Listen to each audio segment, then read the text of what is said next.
On dirait pas un manga. Konnichiwa. Ta gueule. Yo, what's up? Aujourd'hui, je vous retrouve pour une nouvelle vidéo. J'ai eu un bug. Aujourd'hui, nous sommes le 1er janvier 2017. Je suis trop contente parce que je sens que cette année va être bellissima.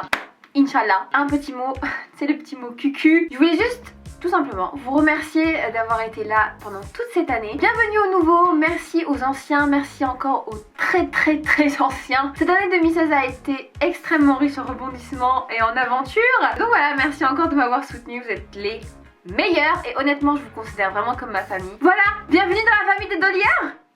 Donc maintenant qu'on a été joyeux, soyons tristes. Non, je déconne. Si vous me suivez sur les réseaux sociaux, notamment sur Twitter, vous savez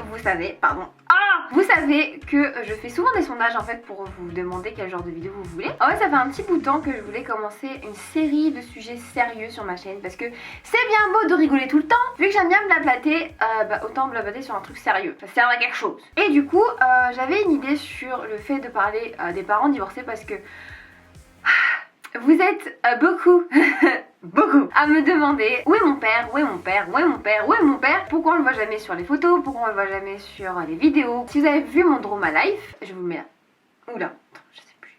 Bon, il y a un i quelque part, voilà, mon Drama Life. Vous savez que mes parents sont divorcés. Je voulais faire sur ça parce que c'était le premier sujet sérieux bizarrement qui me sautait à la tête. Vu que apparemment il y a beaucoup de personnes qui me connaissent en Algérie et que mon père se trouve en Algérie, j'en suis sûre à 56% que ces enfants, donc mes demi-frères et sœurs, sont sûrement tombés sur une de mes vidéos un jour. Donc si vous me regardez, si vous faites partie de ma famille, hi, it's me. Donc ça allait être un petit peu très gênant de parler de cette histoire. Après je vous ai demandé d'autres idées de sujets sérieux et vous avez vraiment tous dit parents divorcés. Donc je me suis dit bon, peut-être que ça va servir à quelques personnes, mais parce que je vais pas juste faire cette vidéo pour étaler ma life parce que ça ne sert à rien. Il y a une morale en fait à cette histoire. Si ça vous intéresse, je vous invite à continuer à regarder. Sinon, rendez-vous la semaine prochaine. Bisous. Donc, ça va être très gênant cette vidéo. Alors, je vous explique un petit peu l'histoire. Mon père biologique, en fait, s'était marié avant. Et donc, ils ont eu 2 enfants. Ils s'entendaient pas très bien. Et donc, ils ont divorcé. Et mon père a eu le coup de foudre pour ma mère. Et donc, du coup, ils sont mariés. Elle l'aimait, il l'aimait, tranquille, la vie est belle, nanana. Au bout de quelques mois, ma mère a rencontré des petits problèmes avec ma grand-mère paternelle. Et du coup, la relation avec mon père biologique c'est un petit peu détérioré au fil des mois. Un jour, ils ont eu une grosse dispute. Voilà, comme tous les couples mariés, je dirais-je. Du coup, ma mère, comme elle est têtue, elle a décidé de s'en aller. Genre, hasta luego, rien à foutre. Ciao. Donc, elle a décidé de mettre un terme à la relation parce que, bon, il y a d'autres choses qui ont affecté le truc. Et du coup, ils ont divorcé. Je suis née sans connaître mon papa. Donc, ce qui fait que, comme ma mère était divorcée, elle a préféré rester dans la maison de ses parents, donc de mon grand-père et ma grand-mère. Que si vous savez pas, je suis née en Algérie et j'ai grandi là-bas jusqu'à l'âge de 3 ans, je suis venue ici. Donc j'ai grandi avec ma grand-mère, mon grand-père, mon oncle, donc le frère de ma mère, mes cousins et cousines, donc ses enfants, et sa femme. On était très heureux, on a grandi ensemble, nanana. Et en fait, j'étais un petit peu l'enfant qui a été élevé par tout le monde en même temps. Ce qui fait qu'il y a toutes mes tantes qui ont participé à mon éducation. C'est un peu pour ça que j'ai peut-être plusieurs personnalités. Je ne sais pas. Je ne sais pas. Enfin bref. Et j'ai grandi avec la croyance que mon oncle, donc le frère de ma mère, qui habitait avec nous, était mon papa. Parce que j'ai grandi avec mes cousins et cousines qui l'appelaient papa. Je me disais, bon bah, vu que c'est le seul homme de la maison, bah c'est mon père. Vu que tout le monde l'appelle papa. Et que quand je l'appelle papa, il dit rien. Donc, c'est mon père. Petit à petit, quand je grandissais, je me posais des questions. Mais honnêtement, enfin, ça allait pas très loin. En fait, je me dis, mais c'est bizarre. Vu qu'on m'a dit que la femme de papa était pas la sœur de ma maman. Mais du coup, pourquoi ils sont mariés?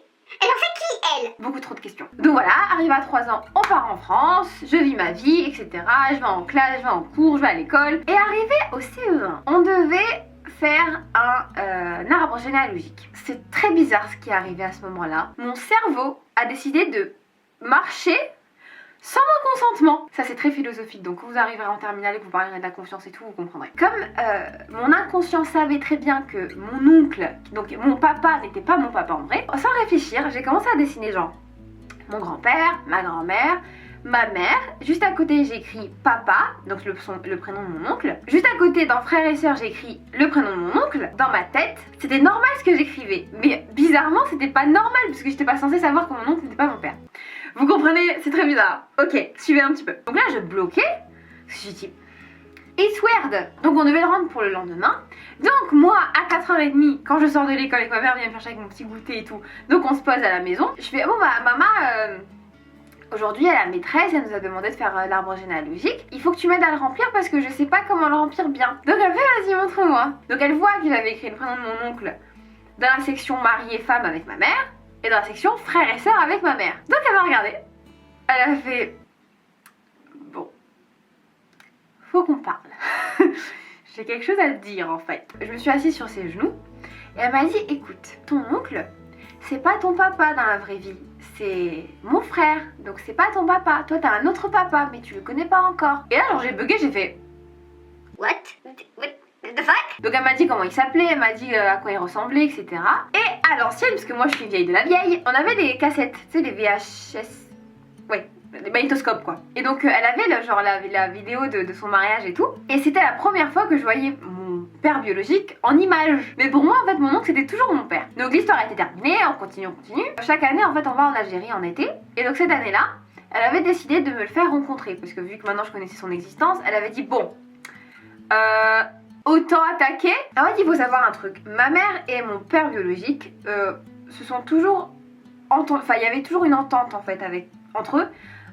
Ils se sont jamais vraiment disputés, ils se sont jamais vraiment haïs, il n'y a jamais eu vraiment de querelle entre eux. C'est juste genre on fait nos deux chemins ensemble et voilà, fais ta vie quoi. Ils parlaient au téléphone, ils rigolaient, enfin vraiment genre en mode pote quoi, genre en mode normal, t'es pas du tout mariés en fait. Et on avait convenu d'un rendez-vous, nous trois, donc ma mère, lui et moi. Et moi j'étais trop contente parce que je me dis ouais j'ai un papa et tout, genre j'en aurai deux maintenant et tout. Enfin j'étais genre méga contente de ouf, j'étais en euphorie de la life. Et du coup on avait décidé de partir à son travail. Il y a 13 ans en Algérie, les transports c'était pas comme ils sont maintenant. Il y en avait moins et ils étaient nuls.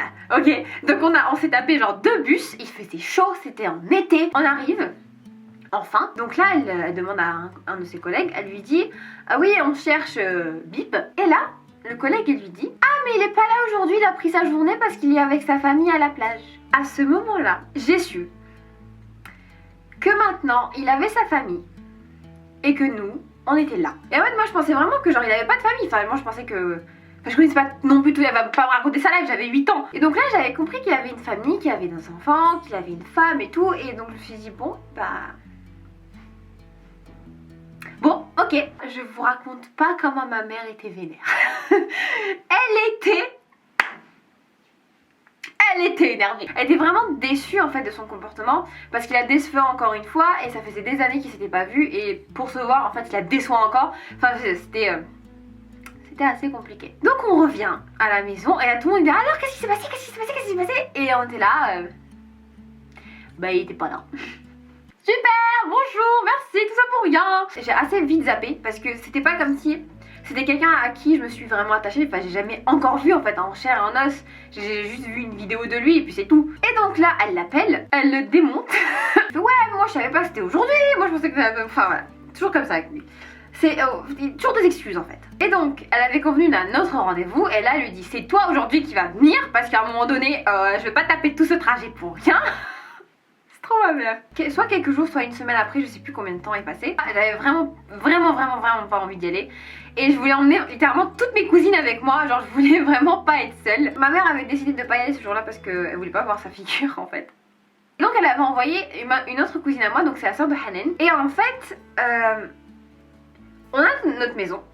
Et il y a une pente, au bout de la pente, il y a un magasin, tu sais genre épicerie et tout. Alors, on est parti dans cette épicerie, elle m'a acheté, c'est genre comme les rebeux ils font. Genre elle m'a acheté des yaourts, des biscuits et tout. On va pas en camping, on va rencontrer quelqu'un. Donc moi j'étais là, donc je regardais autour de moi et là, de la vitrine du magasin, je voyais quelqu'un à côté d'un poteau. Et cette personne était hyper grande. Donc maintenant vous savez d'où viennent mes gènes de grandeur. Et je me dis mais c'est lui, c'est pas lui, c'est lui, c'est pas lui, c'est lui, c'est pas lui. Et ma cousine, donc Amira, elle m'a dit oui en fait c'est ton papa. Donc viens on va le voir. Donc on a payé et tout, je sais pas pourquoi je vous ai donné ce détail mais on s'en fout. Donc voilà, donc on est parti le voir. Donc là j'arrive vers cette personne, c'était littéralement un film. Je voyais pas sa tête parce qu'il y avait le soleil qui était derrière lui donc je voyais en contre-jour. Donc je voyais vraiment pas sa tête donc j'étais comme ça. Je vois pas cette personne. Donc je me suis tournée comme ça et genre j'ai vu pour la première fois mon père biologique. Pourquoi la situation a été bizarre? C'est parce que je déteste les personnes qui font comme si de rien n'était. Mec, ça fait 8 ans que tu n'as pas vu ta progéniture. Et ce que tu dis, c'est « Ah, mais c'est ma fille. Ah, bah ça va ?» Certes, il n'avait pas engagé une conversation genre philosophique avec moi, genre j'avais 8 ans, ok. Mais fais pas comme si genre on s'était vu hier. Bonjour, je suis ta fille. Hello. Je sais pas moi, réagis. Il m'a embrassé, il m'a fait un câlin et tout. Moi j'étais là, je fais enlevez-moi cette personne de mes bras. Il sort à ma cousine, bon bah je te la ramène à 6h30. Et là, on a trop de caractère dans la famille. Ma cousine me regarde et fait ah non non non, je vais avec elle. Amira, je t'aime, I love you bitch. Et là elle regarde et fait ah d'accord. Il était vraiment déçu de sa vie. Donc je sais plus du tout ce qui s'est passé dans cette journée. Je me rappelle pas du tout. Mais je me rappelle juste qu'à un moment donné, on est parti chez lui rencontrer mes frères et sœurs. Comme je vous avais dit, il était marié avant de se marier avec ma mère et donc il a eu 2 enfants. Et en fait, après avoir divorcé avec ma mère, il s'est remis avec la même personne. Donc il a eu encore 2 enfants. Donc moi en fait, je suis pile au milieu. Ce jour-là, il y avait que ma grande sœur, mon petit frère et ma petite sœur. Et sa femme a été très gentille, enfin ils sont pas du tout, c'est pas genre la vieille belle-mère, non, enfin, je vais pas mitonner tu vois. Donc on s'assoit et tout, et là je vois le visage de ma petite sœur. Je suis restée choquée de ma vie. C'était moi. Bizarrement, genre je ressemble plus à ma mère qu'à mon père en fait. Moi j'étais le genre de c'est bizarre, putain, c'est mon clown. Bonjour. Bon bref, tout s'est bien passé. Je sentais pas que j'étais chez ma famille en fait. Je sentais vraiment juste que j'étais, je sais pas, j'étais voisin. Ou genre j'ai des gens qu'on connaît pas du tout. Vraiment bizarre comme sensation. Et donc on est revenu à la maison. Et quand ma mère m'a demandé alors, t'es contente d'avoir rencontré ton papa? Je l'ai regardé, j'ai fait voilà. Et en fait, ce qui s'est passé pendant ces 13 ans, j'ai vu mon père moins de 10 fois en 13 ans. Et en fait, ce qui m'obligeait littéralement à le voir, c'était juste les documents qu'il fallait qu'il remplisse. Parce qu'en fait, je sais pas si c'est encore le cas en Algérie, je sais plus du tout. Pour autoriser l'enfant à quitter le territoire algérien pour se rendre au territoire français, il faut que le père remplisse une autorisation paternelle. Et donc pour cette autorisation paternelle, il fallait que j'aille faire des photos et il fallait que j'aille le voir, lui donner les photos, il fallait qu'il les prenne, qu'il passe du temps avec moi et qu'après on se sépare et que chacun fait sa life. Et en fait, je redoutais ce jour à chaque fois parce que j'avais vraiment pas envie de le voir. C'est pas que je le détestais, c'est que je le considérais pas comme un père en fait. C'était pas mon père pour moi, c'était quelqu'un. Ça paraît peut-être froid en fait ce que je suis en train de dire, mais c'est comme ça que je l'ai ressenti. Donc je vais pas... Bon bref, on s'en fout. Et ce qui m'a fait le plus mal, c'est qu'il est toujours jeter la faute sur ma mère en lui disant ouais mais c'est toi qui veux pas que je la vois, c'est toi qui m'empêche de la voir, c'est toi... Non, non, non, non. Listen to me. Ma mère au contraire, elle m'a toujours encouragée à aller le voir et à chaque fois elle me dit oui mais Saham c'est ton papa, oui mais Saham il faut que tu le vois, il faut que tu... Je dis non, j'ai pas envie. Moi j'ai mon père, biologique certes, mais j'ai mon père qui était vraiment là pour moi. T'attends pas de voir ta fille pendant 8 ans, de jouer le mort comme ça, comme si de rien n'était, genre de nier mon existence littéralement, et de après venir et de vouloir être là à chaque moment de ma vie. Excuse-moi, mais ça marche pas comme ça la vie, ok? Quand t'as des enfants, t'es là pour eux en tant que parent, ou bien tu les fais pas. Enfin je sais pas. Ma mère était pas toute seule quand elle m'a conçue. Genre à un moment donné, on décide de ce qu'on fait, ok? Et en fait c'est ça qui me fait un petit peu mal, c'est que j'aurai jamais un papa. J'aurai jamais... Calme-toi. En fait, j'ai un père biologique, j'ai une figure paternelle dans ma famille, mais j'ai pas un papa. J'ai pas eu un papa qui a assisté à mes premiers pas. J'ai pas eu un papa qui a assisté, je sais pas moi, à la perte de ma première dent. J'ai toujours eu ma famille, j'ai toujours eu ma maman, mais pas un père. Je vous jure. Ah! C'est là que je me rends vraiment compte que j'ai de la chance d'avoir une mère extraordinaire qui a vraiment été un papa et une maman pour moi. Elle a fait tellement de sacrifices pour moi. Pardon. Comment bien commencer l'année 2017? Bonjour. Elle a quitté son pays pour moi. Elle a travaillé à des heures pas possibles pour moi et j'ai la meilleure maman. Donc en fait, j'ai littéralement pas eu une enfance d'enfant de parents divorcés classique, je dirais. Il n'y a pas eu de garde alternée, il n'y a pas eu de pension. J'ai juste eu une enfance avec ma mère et moi. Et je me dis vraiment que j'ai de la chance de l'avoir.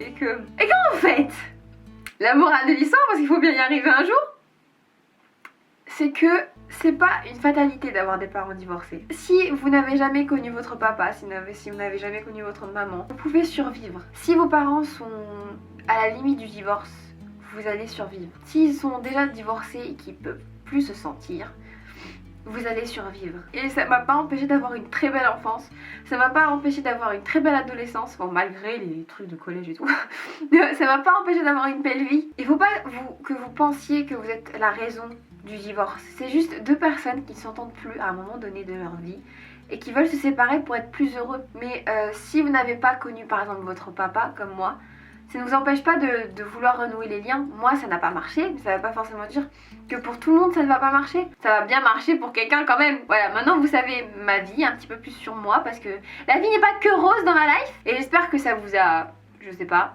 aidé à croire en la vie et à vous dire que c'est pas la fin du monde, hein, vous savez. On survit. Et moi je suis très contente d'appeler encore mon oncle papa. Et je suis très contente de l'avoir comme papa. Et je suis très contente d'avoir ma maman comme maman et papa en même temps, parce que c'est ce qu'elle est et c'est une femme forte. Et voilà. Donc maintenant qu'on a libéré toutes les ondes négatives pour ce début d'année 2017, j'espère vraiment que cette année va être formidable. J'espère vraiment que cette vidéo vous a plu, qu'elle vous a aidé. Je n'en sais rien. N'hésitez pas à mettre un like si vous voulez. N'hésitez pas à vous abonner. Je suis Marwa de la chaîne Doll Beauty, It's Me, et de actionner la cloche. Et je vous fais plein de gros bisous et je vous dis à la semaine prochaine.